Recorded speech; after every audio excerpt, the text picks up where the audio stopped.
الرحمن الرحیم من تشابہ بقوم فہو منہم، جس نے کسی قوم کی نقل اتاری وہ بندہ قیامت کے دن انہی میں سے ہوگا۔ ہر سال 1 اپریل کو اپریل فول کے نام سے اہل مغرب اور اہل یورپ کی نکالی میں ایک تہوار منایا جاتا ہے، جس تہوار کا مقصد جھوٹ کے کلچر کو فروغ دینا، جھوٹ کو عام کرنا، اور ہم ان کی نقل میں یہ کام کر کے ہم سمجھتے ہیں کہ ہم نے بہت کچھ کر لیا۔ اسلام جھوٹ کے حوالے سے کیا تعلیم دیتا ہے؟ اللہ کے نبی علیہ الصلوۃ والسلام نے فرمایا جھوٹ بہت بڑا گناہ ہے اور گناہ جہنم کی طرف لے جاتا ہے، اور بندہ جھوٹ بولتا ہے یہاں تک کہ وہ بندہ اللہ کے ہاں بھی اس کو جھوٹا لکھا جاتا ہے۔ کسی بھی بندے کو اگر اللہ تبارک و تعالی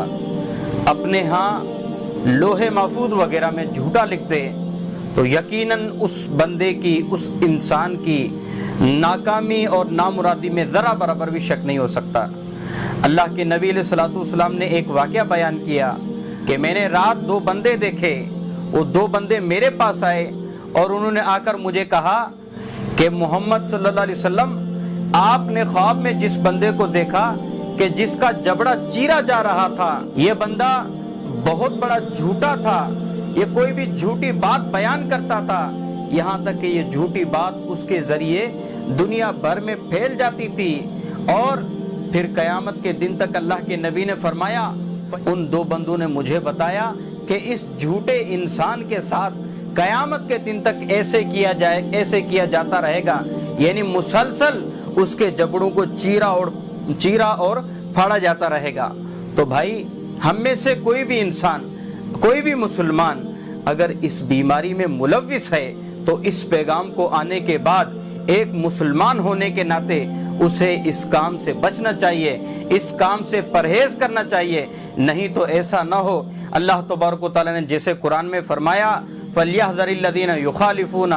عَنْ أَمْرِهِ أَن تُصِيبَهُمْ فِتْنَةٌ أَوْ يُصِيبَهُمْ عَذَابٌ أَلِيمٌ، کہ ان لوگوں کو